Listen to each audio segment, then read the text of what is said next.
พระธรรมประจำวันของพระเจ้าเป็นหยังเฮาจึงกล่าวว่าความหมายของการบังเกิดเป็นมนุษย์บ่ได้ถูกเฮ็ดให้สมบูรณ์ในภารกิจของพระเยซูย้อนว่าพระธรรมบ่ได้กลายเป็นเนื้อหนังอย่างสิ้นเชิงสิ่งที่พระเยซูเฮ็ดแม่นเป็นเพียงส่วนหนึ่งของภารกิจของพระเจ้า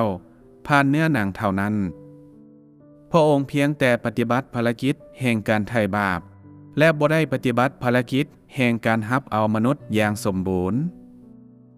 ย้อนเหตุผลนี้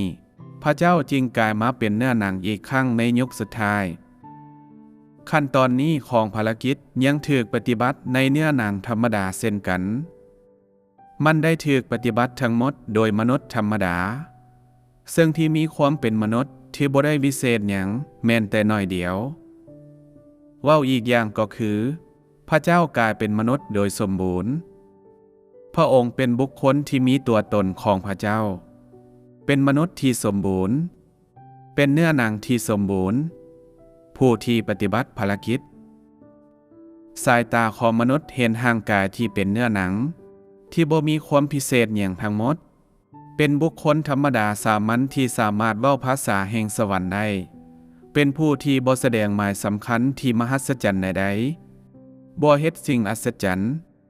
แห่งกายที่จะเปิดโปร่งความจริงภายในที่เกี่ยวกับศาสนานั้นในห้องประชุมใหญ่เลย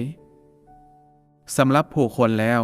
ภารกิจของเนื้อหนังที่บังเกิดเป็นมนุษย์ครั้งที่2เบิ่งบ่คือกับการบังเกิดเป็นมนุษย์ในครั้งทำอิฐหลายถึงขั้นทั้งสองเบิ่งคือว่าบ่มีหยังคล้ายคือกันเลยและบ่มีหยังในภารกิจครั้งทำอิฐสามารถเห็นในขั้นนี้ได้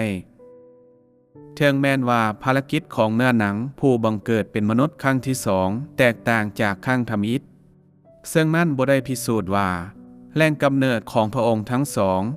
บ่แม่นสิ่งอันหนึ่งอันเดียวกันบ่ว่าแหล่งกำเนิดของพระองค์ทั้งสองจะคือกันหรือบ่แม่นอิงตามธรรมศาสตร์ของภารกิจที่เฮ็ดสำเร็จโดยเนื้อหนังและบ่แม่นตามเปลือกนอกของพระองค์ทั้งสองในระหว่างภารกิจ3ขั้นตอนของพระองค์พระเจ้าบังเกิดเป็นมนุษย์2ครั้งและทั้ง2ครั้งภารกิจของพระเจ้าที่บังเกิดเป็นมนุษย์เริ่มเปิดยุคใหม่นำพาภารกิจใหม่การบังเกิดเป็นมนุษย์ทั้งสองควบคู่เสริมซึ่งกันและกันมันเป็นไปบ่ได้ที่ตาของมนุษย์จะเบิ่งออกว่าเนื้อหนังทั้งสองมาจากแหล่งกำเนิดเดียวกันแท้ๆแน่นอนสิ่งนี้แม่นอยู่เหนือความสามารถของสายตาของมนุษย์หรือความคิดของมนุษย์แต่ในแก่นแท้ของพระองค์เป็นอันหนึ่งอันเดียวกันย้อนภารกิจของพระองค์เริ่มต้นจากพระวิญญาณเดียวกันบ่ว่าเนื้อหนังที่บังเกิดเป็นมนุษย์ทั้งสองจะเกิดจากแรงกำเนิดเดียวกันหรือบ่ก็ตามแม่นบ่สามารถตัดสินได้จากยุคและบอนที่พระองค์กำเนิดหรือปัจจัยอื่นๆแต่โดยภารกิจอันศักดิ์สิทธิ์ของพระองค์เนื้อหนังที่บังเกิดนั้นเป็นมนุษย์ครั้งที่2บ่ได้ปฏิบัติภารกิจใดเลยที่พระเยซูปฏิบัติย้อนภารกิจของพระเจ้าบ่ได้ยึดมั่นกับธรรมเนียมแต่เปิดเส้นทางใหม่ในแต่ละครั้งเนื้อหนังที่บังเกิดเป็นมนุษย์ครั้งที่2บ่ได้แน่ใส่การลงลึกหรือการเฮ็ดเกิดความประทับใจของเนื้อหนังครั้งทำอิฐในความคิดของผู้คนแต่เพื่อประกอบเสริมและเฮ็ดให้มันสมบูรณ์ขึ้นเพื่อเฮ็ดให้ความรู้ของมนุษย์เกี่ยวกับพระเจ้าลึกซึ้งขึ้นเพื่อทำลายกฎระเบียบทุกข้อที่มีอยู่ในหัวใจของผู้คนและเพื่อกำจัดภาพที่ผิดเกี่ยวกับพระเจ้าในหัวใจของพวกเขาซึ่งมันสามารถเว้าได้ว่าบ่มีขั้นตอนใดของภารกิจของพระเจ้าเองสามารถมอบความรู้เกี่ยวกับพระองค์ให้แก่มนุษย์ได้อย่างสมบูรณ์ซึ่งแต่ละขั้นตอนแม่นให้ความรู้เพียงแต่ส่วนหนึ่งบ่แม่นทั้งหมดถึงแม้นพระเจ้าแสดงอุปนิสัยของพระองค์อย่างครบถ้วน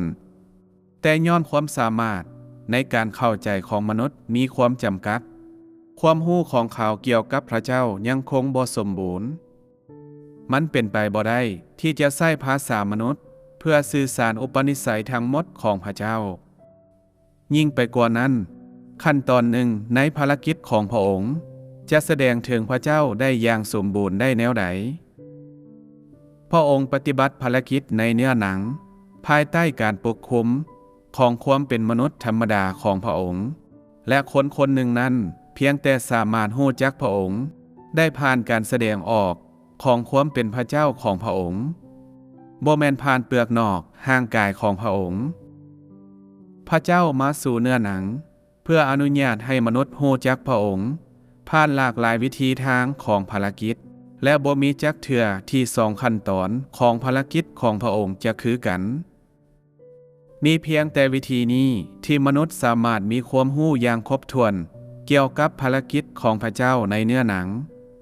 บ่จำกัดเพียงด้านใดหนึ่งถึงแม้นว่าภารกิจของเนื้อหนังที่บังเกิดเป็นมนุษย์สองข้างแตกต่างกันแก่นแท้ของเนื้อหนังและแรงกำเนิดของภารกิจของพระองค์แม่นคือกัน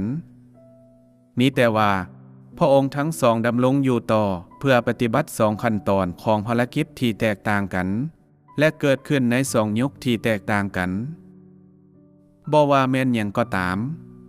เนื้อหนังที่บังเกิดเป็นมนุษย์ของพระเจ้ามีแก่นแท้ที่คือกันและต้นกำเนิดที่คือกันนี่คือความจริงที่บ่มีผู้ใดสามารถปฏิเสธได้